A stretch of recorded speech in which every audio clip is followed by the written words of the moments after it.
everyone, welcome to HubShots episode 198. In this episode, we talk about HubSpot CMS tiers, the new professional enterprise, plus an interesting fact about what Google does with descriptions. You're listening to Asia Pacific's #1 HubSpot-focused podcast, where we discuss HubSpot tips, tricks, and strategies for growing your sales and marketing results. My name is Ian Jacob from Search and Be Found, and with me is Craig Bailey from XEN Systems. How are you, Craig? Oh, really well. And wow, what a race it has been to the end of the week. Of course, Easter coming up. We're recording this on Thursday, the 9th of April. So tomorrow's a public holiday. It's just been full on lately. How's your workload been? It seems like clients just want to get a whole ton of stuff done before Easter. It's definitely ramping up, I have to say. And let's believe and hope this is going to continue. Absolutely. And, I just want to give a shout out to Alex and Henry, new listeners to the show. You know who you are. I said I'd give you a shout out.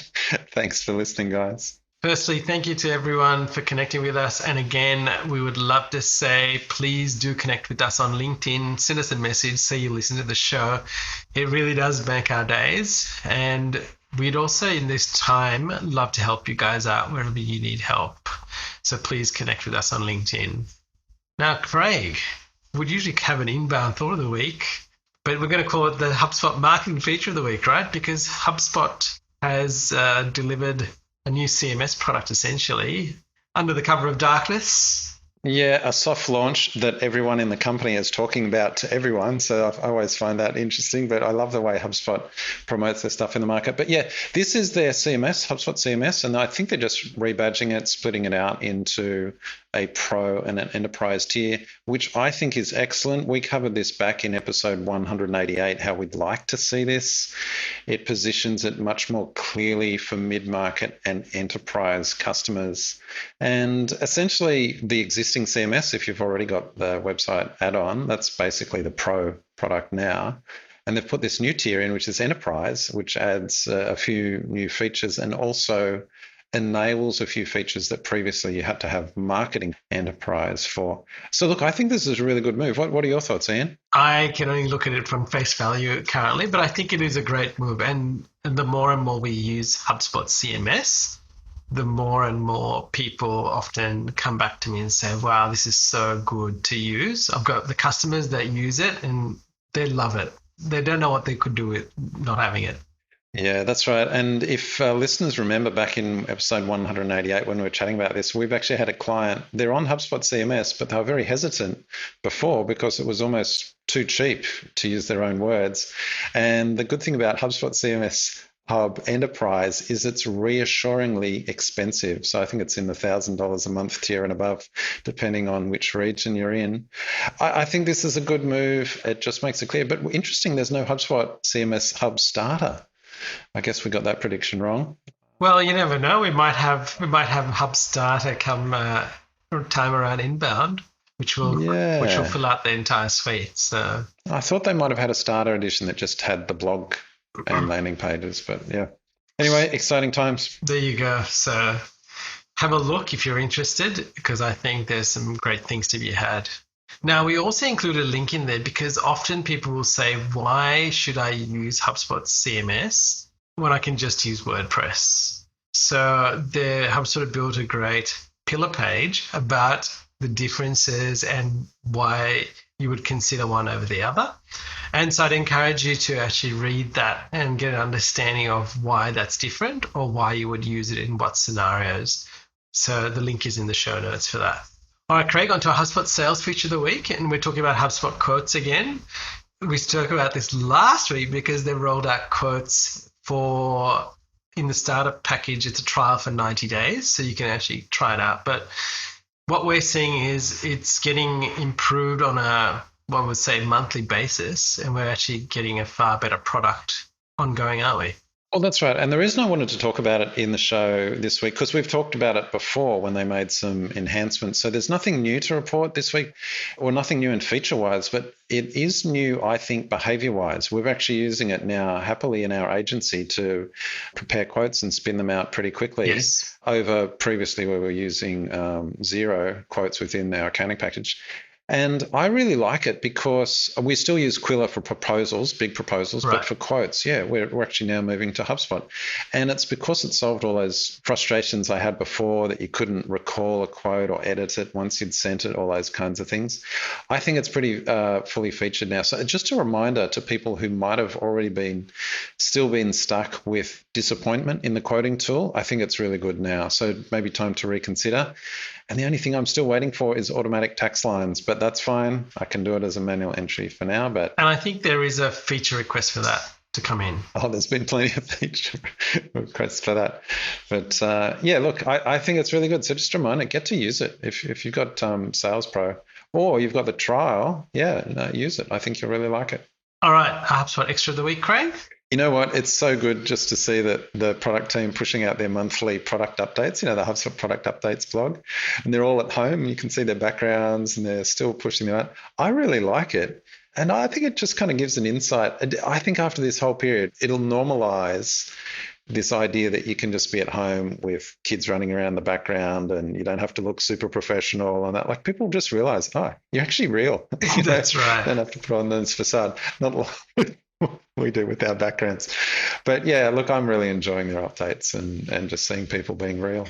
You can really tell that people have embraced this and that people are real. So I would say just run with it like I'm running with it right now. And then you can work it out. HubSpot Gotcha of the Week, Craig.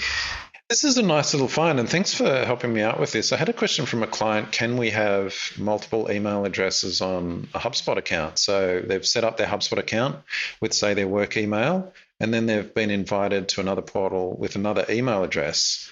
And so effectively, they're going to be setting up two different HubSpot accounts.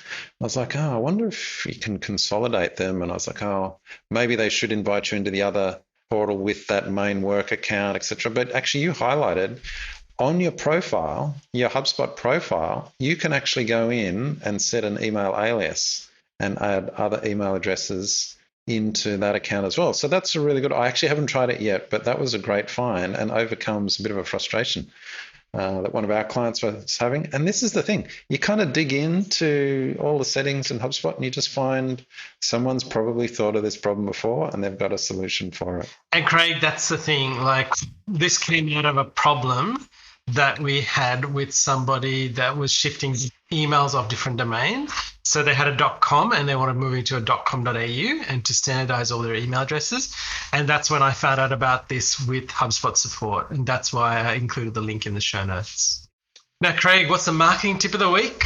I like to pay attention to what's happening at the moment. And I've been seeing on Twitter and in other areas people talking about the move back to desktop. So people's behavior is changing and they're less on their mobiles for work stuff and website pieces and more on desktop. So I thought, wow, this is really interesting behavior change for a few reasons. One, it might change how you lay out landing pages, things like that, but also your ad campaigns. You might find, previously you've optimized for mobile or in-app campaigns. Maybe now's the time to test desktop again. And we're actually going and testing this again because I thought it was an interesting finding. However, and here's the reminder, don't just take on face value what you see people sharing on social, because I went through a whole bunch of our accounts to check if this was happening. Are we seeing a drop in mobile and rise in desktop? And pretty much across all the accounts, we're not seeing that behavior change. So we'll keep testing and we will always be mindful of these. But the takeaway, I think, for people to listen to is, that could be an option. Check in your account. Your mileage may vary, but don't just take blindly advice that you see people spouting on social. Now, Craig, another thing you wanted to highlight with this, there is the Adobe Online Summit, and that's usually a paid-for event that's now free. It is free and online, so go and check it out. You can hear people talking about how Marketo is so good, and then you can compare your HubSpot enterprise experience to that. All right, on to our insights of the week, Craig, scanning patterns and how people read web pages. And this is a little piece of content from the NN group, right? Yeah, Nielsen Group, and always good to see their research. And what they've done in this one is they've looked historically back over the last 10 or might be more, 15 years, at all the eye tracking studies that they've done, how people read, I use read in quotes, website content, and not much has changed.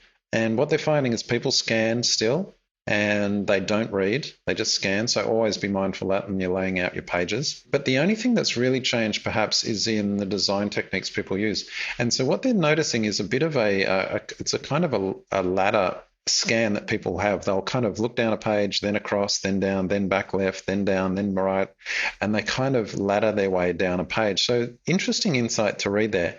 And they gave an example on the Apple site, and that's why they have alternating product versus text content on pages. So just a little design theme to take into account there. Always interesting reading from the Nielsen Group.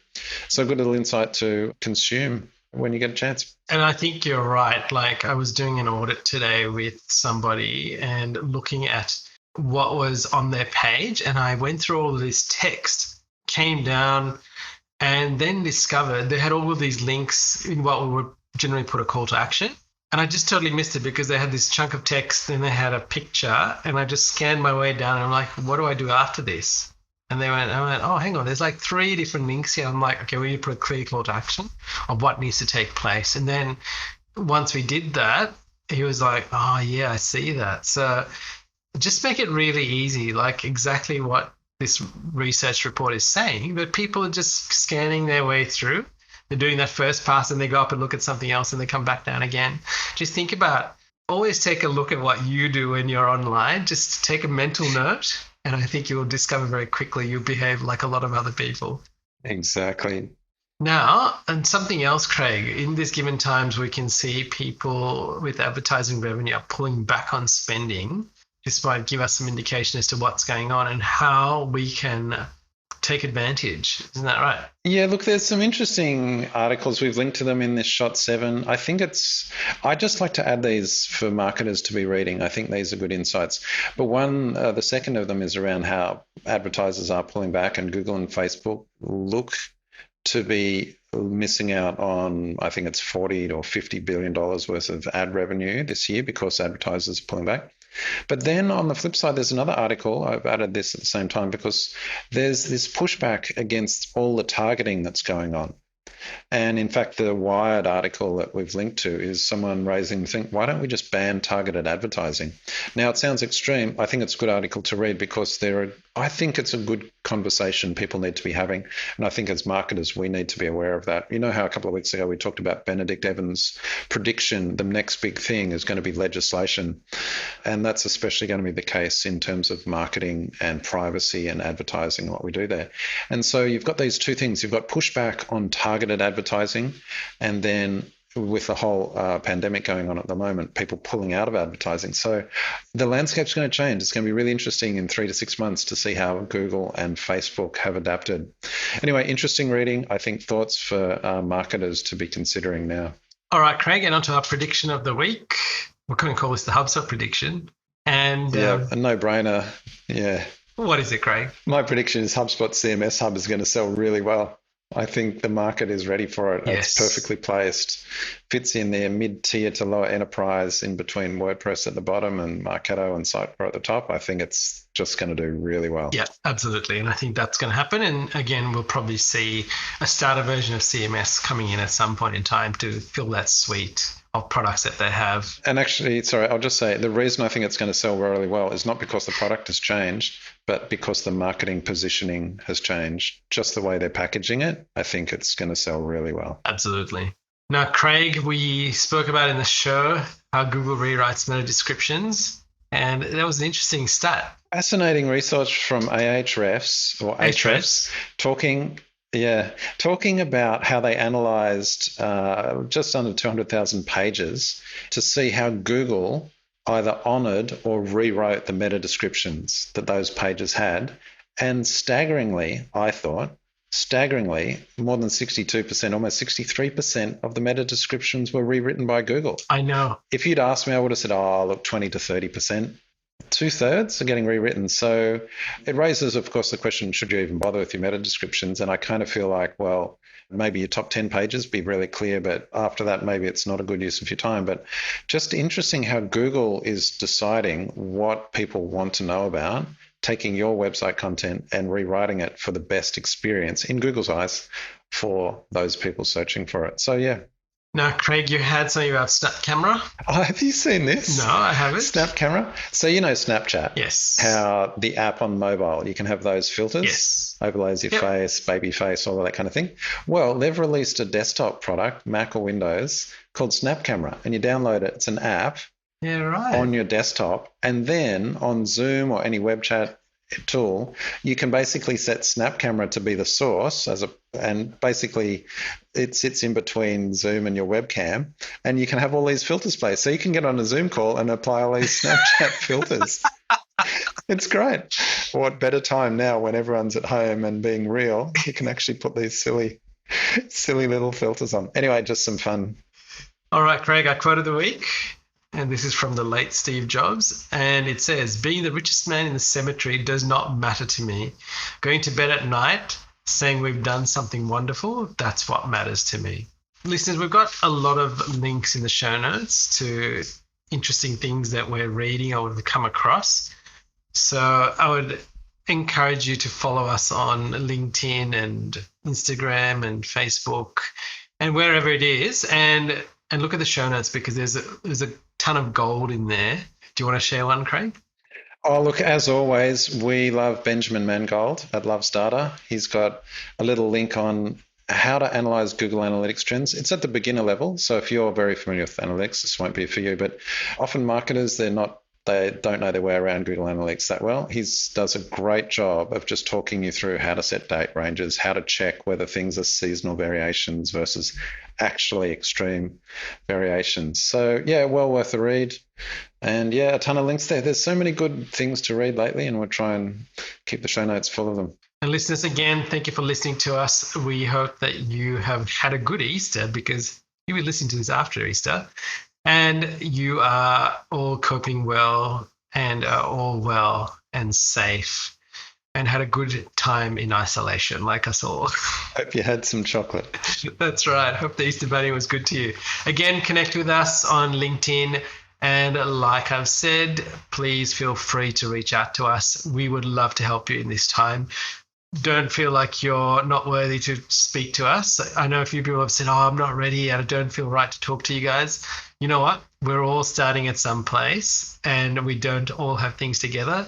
Craig and me teach each other lots of things every day. So I'd encourage you to reach out.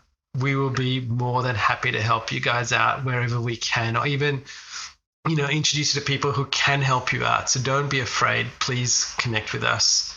Well, Craig, until next time. Catch you later, Ian. Thank you for listening to this episode of HubShots. For show notes, resources, HubSpot news, including practical strategies you can implement, visit us at hubshots.com.